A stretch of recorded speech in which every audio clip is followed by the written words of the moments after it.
ब्रेकनंतर बातमी आहे ओमराजे निंबाळकर यांच्या संदर्भातली। ओमराजे निंबाळकर शिवसेनेमध्ये जाणार असं कार्यकर्त्यांशी चर्चा केल्यानंतर ते निर्णय घेणार असल्याचं म्हटलं गेलेलं आहे। राजे निंबाळकर यांच्याकडून शिंदेंच्या नेतृत्वाचं कौतुक केलं गेलं। हत्या प्रकरणाच्या निकालाबाबत शहांशी चर्चा करणार असल्याचं सुद्धा ते म्हणाले। ओमराजे निंबाळकर यांनी हे वक्तव्य केलेलं आहे।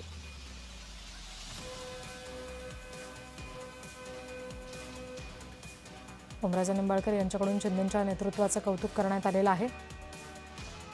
ओमराजे निंबाळकर हत्याकांड प्रकरणासंदर्भात गृहमंत्री अमित शहांशी चर्चा करणार असल्याचं सुद्धा वक्तव्य त्यांनी केलेलं आहे। त्यामुळे आता ओमराजे निंबाळकर हे शिवसेनेमध्ये जाणार असं निश्चित झालं असं म्हणायला हरकत नाही। कार्यकर्त्यांशी त्यांनी आपल्या चर्चा केलेली आहे। धाराशिवमध्ये ते त्यांच्या मूळ गावी आले आणि मग हा निर्णय सांगितला।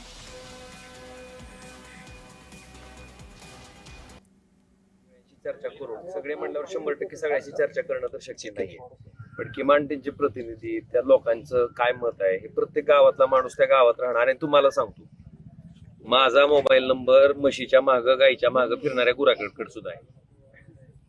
त्याला जरी काय अडचण पडली तर ते मला फोन करते। त्यामुळे माझा कनेक्ट आहे तिथपर्यंत। म्हणजे समाजातला जो शेवटचा घटक आहे, अतिशय सामान्य माणूस आहे, त्याच्याशी माझा संपर्क आहे। म्हणजे त्याच्यामुळं त्या लोकांशी माझं फोनवर बोलणं होतंय। माझा फोन काय बंद नाहीये। या संदर्भात आपल्याला आणखी तपशील देत आहेत प्रतिनिधी उदय साबळे। उदय, नक्कीच रिद्धी, जर आपण बघितलं तर खासदार ओमराजे निंबाळकर हे पदाधिकारी आणि कार्यकर्त्यांची बैठक घेत आहेत आणि त्यांच्याशी संवाद साधत आहेत, त्यांच्याशी चर्चा करत आहेत। आणि एकूणच जर आपण बघितलं तर कार्यकर्त्यांच्या ज्या भावना आहेत त्या काही संमिश्र देखील बघायला मिळत आहेत। मात्र बहुतांश कार्यकर्त्यांचं मत जे आहे ते विकास कामांसाठी आणि विकासासाठी सत्तेत जायला पाहिजे, एकनाथ शिंदे शिवसेनेत जायला पाहिजे असंच हे मत आहे। आणि एकूणच जर बघितलं आपण तर कार्यकर्त्यांचा जो सूर आहे तो सत्तेच्या बाजूने कुठेतरी बघायला मिळतोय आणि कार्यकर्त्यांची चर्चा अजूनही ओमराजे यांच्यासोबत बैठक सुरू आहे। 4 वाजता ही बैठक सुरू झालेली आहे, अजूनही बैठक सुरू आहे। विधानसभा निहाय ही जी बैठक आहे ती सुरू आहे। रिद्धी, पण अजूनही या सगळ्या बैठका सुरू आहेत, कार्यकर्ते अजूनही तिथे थांबलेले आहेत? हो, अजूनही या बैठका सुरू आहेत, कार्यकर्ते या ठिकाणी थांबलेले आहेत। तर आपण जर बघितलं तर माजी मंत्री आणि आमदार तानाजी सावंत हे तिथून 2 किलोमीटर अंतरावर असलेल्या तेरणा साखर कारखान्याच्या परिसरामध्ये आहेत आणि त्या ठिकाणी एकनाथ शिंदे शिवसेनेचे पदाधिकारी देखील जमलेले आहेत।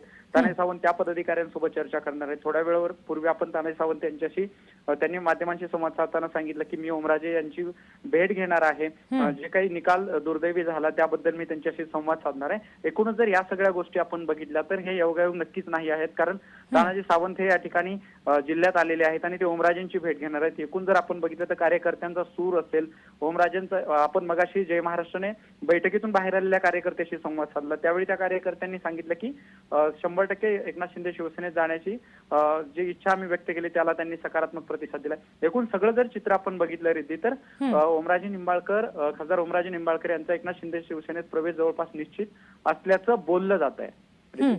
ठीक, निश्चित। यानंतर आता पुढे नेमकं तिथे काय घडतंय हे सुद्धा पाहणं महत्त्वाचं असेल। पुन्हा परत ओमराजे निंबाळकर माध्यमांशी संवाद साधणार का, पत्रकार परिषद घेणार का, याबाबत काही माहिती समजली आहे? निश्चित बैठक संपल्यानंतर ओमराजे निंबाळकर हे पत्रकारांशी संवाद साधू शकतात। तसं त्यांनी आपल्याला उद्या संवाद साधू असं सांगितलं होतं, मात्र बैठक नंतर आपण त्यांच्याशी संवाद साधण्याचा नक्कीच प्रयत्न करू।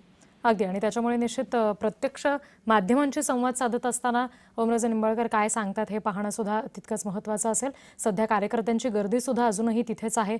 ओमराजे निंबाळकर हे आपल्या मतदारसंघामध्ये आलेले आहेत आणि ही सगळी दृश्यांमधली जी गर्दी बघतोय ही सगळी त्यांच्या मतदारसंघामधले त्यांचे कार्यकर्ते आहेत, समर्थक आहेत, जे नेमकं त्यांची राजकीय भूमिका काय आहे हे बघण्यासाठी आणि ते जाणून घेण्यासाठी इथं आलेत, किंवा आपल्या मनात आपल्या नेत्यानं नेमकी काय भूमिका घ्यावी या संदर्भात काय आहे हे आपल्या नेत्याला सांगण्यासाठी हे सगळेजण इथे जमलेले आहेत। त्यांच्या हातात विविध प्रकारचे फलक आपल्याला पाहायला मिळतात, ज्या माध्यमातून आपल्या नेत्यापर्यंत आपले संदेश पोहोचवण्याचा प्रयत्न ह्या कार्यकर्त्यांकडून आणि पदाधिकाऱ्यांकडून होत असल्याचं आपण बघतोय। स्थानिक सगळे पदाधिकारी आहेत जे ओमराजे निंबाळकर यांना भेटण्यासाठी आलेले आहेत, पण काही वेळापूर्वी ही सगळी माहिती आपल्यापर्यंत पोहोचलेली आहे जी बघतोय आपण की ओमराजे निंबाळकर यांच्याकडून शिंदेंच्या नेतृत्वाचं कौतुक केलं गेलेलं आहे असं समजतंय।